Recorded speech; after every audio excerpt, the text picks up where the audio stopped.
I've always enjoyed books about lost, exotic islands and the unexpected places that they contain. What if I told you this exists right here in Cape Town? Exotic beaches, pirate caves, secret waterfalls tumbling into dark pools, and silver sand shores where island dreams come alive. Well, that's all here in Cape Town. You just need to know where to look. We want to go to a special beach. There is an incredible beach along here that only a few people know about. And it holds some fascinating stories as well and interesting things to see. So let's see if we can find the beach and go and check out the mystery of the beach. It's a bit of a walk down, which always makes it fun and exciting. So we're going to go and check out this interesting beach. And we're getting our first glimpses of the beach down there.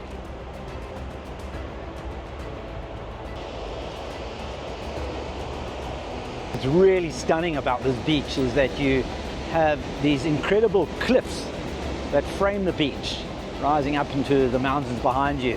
So you have this incredible beach, and then obviously the invitation of the sea. Now the Dappat beach is very popular with surfers. It is a bit of a dangerous beach for swimming. There is a strong rip that can pull you out, so generally recommended that you shouldn't swim here, but I'm seeing quite a few people swimming. Now let's find the secret of Dappat. Maybe it's this way. Here we have the cave. I can even see some lights in the distance there. That looks very interesting. Right, very exciting. So cool. It's a massive cave. I mean, it just keeps extending back and back and back. It really is so cool. I presume if there's a really high tide, it might come up. I can see a bit of kelp over here. And we've got a light. So let's see if we can go a little bit further in and see what's hidden inside Dappat. And as you get up higher in the cave, now there's this beautiful soft sand. It's an absolutely massive cave. You know, it looks like someone has maybe camped here. It really is a massive, massive cave. If you just look back, you can get a sense of how big this cave is. But it seems to go on. I don't know how far you can go, but we're venturing further. Hey. This is spooky. Hey, I don't know what's in there, but pass me a lantern, let me look in here. This is, what is this? Hey, it's like a cracked, serious. There could be another entrance. One could crawl in there. Not sure how far this cave goes, but this is quite the spot where one could live. It just keeps going. That's crazy. Hey, oh man, look at this. It's like a whole another area. Oh wow. There's a whole back cave here. This thing's crazy. Oh, no way. Okay, it doesn't go any further. It just goes there. And you've got this huge spot. It's absolutely amazing. It really is a crazy cave system. This keeps going and going and going. And if you are going to come explore, I can tell you for sure, you are going to need a light. I'm going to turn off this light and you will see how dark it is. So let's turn off the light. There we go. You can just see that little speck in the distance. That is the entrance somewhere down there. That's dark. Woo. Wow, this really is crazy dark. So making our way back, so it's a cave that seems like it's got like lots of rooms, and this would make it a perfect spot to live in. So I'm going to tell you about the very interesting story of Dappat. So the story of Dappat. Well, Dappat was a very ingenious cattle thief. So back in the day, this whole area was just farms, and what old Dappat would do is he would go into the local farms and steal their cows and their sheep and whatever, and then very cleverly take them and bring them down to this beach, and then bring them into this cave. Now the farmers had no idea what was going on because their cattle would have simply vanished. The trick was, when the tide came in, it washed away obviously all the little hoof prints in the sand, and so their cattle just absolutely vanished, had no idea where they were. But he was actually keeping them in this cave, and then he would slaughter them, and he would then take the meat and sell it in the village. Well, the mystery was only solved one day when a boat that was going past noticed smoke. Knowing that this wasn't Mount Vesuvius and it wasn't erupting, they wondered what was going on. And so they sent the local authorities to check it out, and bang, they caught Dappat here with his whole menagerie of farm animals. And so that was the end of Dappat's story. So almost like a bit of a pirate, Dappat made this his home, and what a home it would have been. Absolutely amazing. So he's no longer here, but his story remains, and the cave's still here. Really an exciting place to come and check out. But now, check out the sea. Can't be here and not enjoy the siren's call, calling us into that ocean. So we're going to have a quick dip. It has to happen now.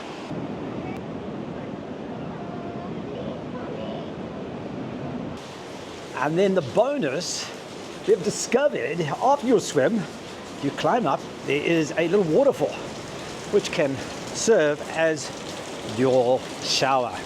Isn't that so cool? This beautiful fresh water dropping down from up high, and a lovely spot to have a shower. Nature provides it for you. Well, that was an amazing experience here on Dappat. And now there is something else to see. A little bit down this beautiful scenic drive here on Clarence Drive is something that we've got to go check out. So this is the Sparks Bay tidal pool that we've come to check out. Really cool. It's got ablutions. It even caters for disabled. Very nice. We're going to have a look at that. Okay. Yeah. You're not going to be wanting to use the ablutions. It looks like a tsunami or something worse has come through here. It looks like there is not a single human being here. The remnants of everything that was once here look a bit bleak, but the tidal pool looks incredible. So if you're afraid of the scary seas on that side and there's no lifeguards, this could be an option. A secluded tidal pool just here below Clarence Drive.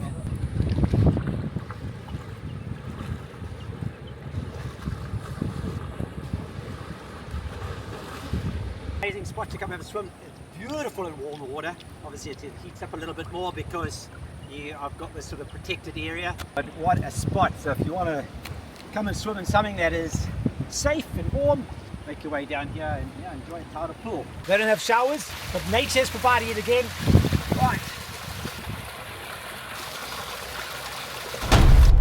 Every exotic island needs a secret waterfall, and we have heard of one that is particularly special. We're going to go and check it out and the secret it holds. One of the things you've got to do for this hike apparently is you need a special key, because there is a secret gate that one must enter in order to access the hike. Now we're in peak season, and so they've recommended we get there early. I don't know if we're early enough, because they only give out a certain number of these keys, so we're hoping we're going to be in time that we can get the key and do the adventure. We are in, we have the key. Only 10 of these babies are available. So we have got one of the precious keys, and let's go and explore Harold Porter and the Leopard Trail. So why is it called Leopard's Kloof? Well, there are leopards in this area, which is exciting. They still exist up in the mountains here. Apparently, it's called Leopard's Kloof because there is a tree somewhere, if one can find it, that has got the scratch marks of a leopard on it. We'll see if we can look out for that. I don't know how long scratch marks stay on a tree, but anyway, we'll see if we can find that once we have found the entrance and used our special key to get into the hike. Well, while we're pushing on, it has neither confirmed nor denied that we're on the correct path. Doesn't really matter. It's all very, very beautiful. Very cool bridge. Still don't know if we're on the right path, but at least we're on a cool bridge. Baboons. There are a lot of baboons around this area. One thing that the whole Overberg has, in many other areas of Cape Town, are baboons. Right, we have found the gate. So, wonderful. Leopard's Kloof Trail, and we are in.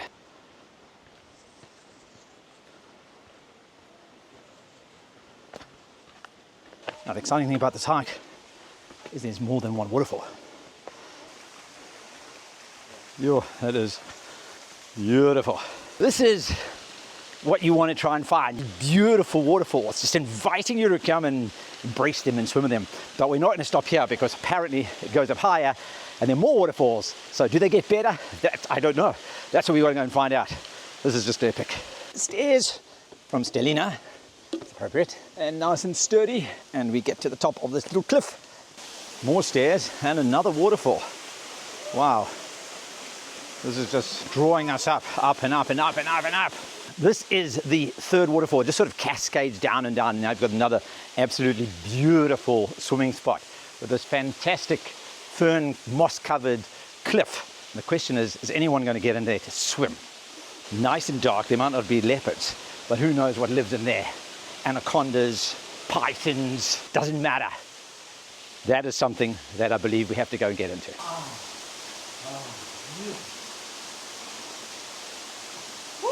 That was an epic swim. And before some very intelligent viewers come and tell me there are no anacondas in South Africa, there are no anacondas in South Africa. So don't worry about those. Perfect spot. But what's really crazy, here's a tip. It's busy, or else we've come here at a busy time of the year. And there's people coming up and down the path all the time. Yet no one's stopping here. I mean, because we're not at the final spot, because we haven't got to Leopard's Kloof yet, people don't stop. And that's what walks are about. Taking the time out just to stop. I mean, there's nothing more beautiful than this incredible waterfall. I mean, I don't know what, maybe there's something even more incredible coming up later. But take the time just to enjoy the beauty of nature. And even if you're not going to swim with the anacondas or whatever may be in here, just sit, have a picnic, enjoy the view. But we are going to go and see why they're all racing up. Maybe there's a leopard up there. So it's well worth it as we head up and up and up.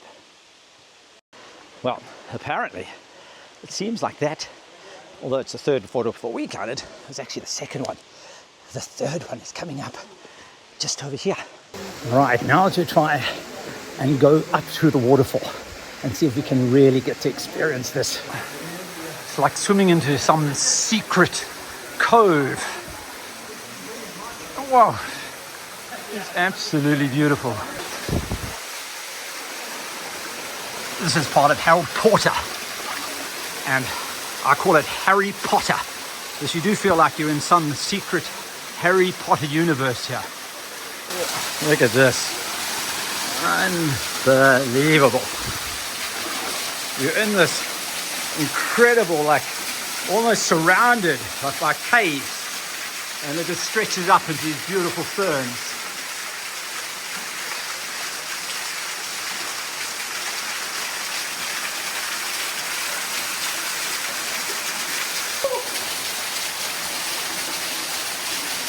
Now, that's what I call an epic experience. You don't get better than that. Swimming in these fresh waters in such a unique waterfall. And of course, no exotic island is complete without a silvery beach where the castaways enjoy the best restaurant possible.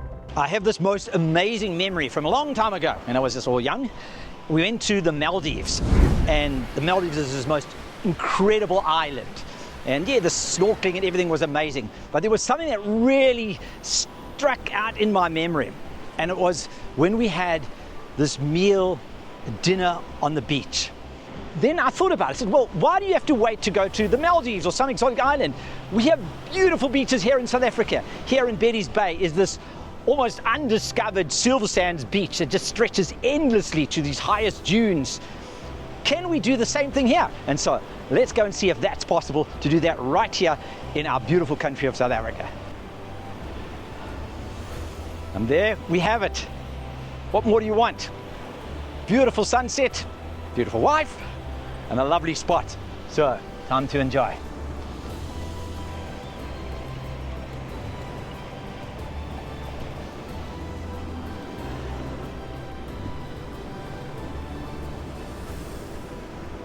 I love food, but when you eat your meal in a setting like this, the flavor and everything just goes up to another level.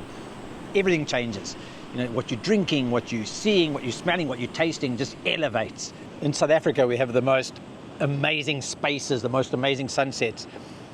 Yet I think, you know, how often we just choose the easy route, you know, grab your meal and sit in front of a TV or whatever it is. And it's so simple, you know, we can go to incredible campsites and that's amazing, we love doing that. But even in your area, you know, you just take an opportunity to go out into the garden or go out into a beach that's nearby and do this. We can do it. It's available to us. It just takes a small amount of effort and it just changes everything.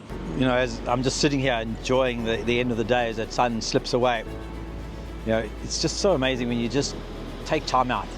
You just take time to break the routine. And sometimes that just takes something a little bit creative, you know, just making the smallest amount of effort, the smallest bit of extra preparation, which we did for this. And now you just got this most incredible moment that you're going to remember. You know, because every day is just the same. It can be had dinner and sat in front of a TV, etc. But just making a little effort and you create a moment that you'll never forget. And that's what's available to us in our country. And wow, this is just one of those moments, and there's so many opportunities. As beautiful as this looks on this video, these moments can't be explained. They have to be experienced. It's something that is just a tactile experience that you've got to go out and do yourself. So my challenge to you is do something different. Don't make the year ahead just more of the same. I challenge you to go and do something unexpected. And it's really simple. We've got so many opportunities, and it's going to make a huge difference in your life just when you just make that little effort and do something unexpected, and then you experience the most incredible unexpected that Africa has to offer, and it'll change your life.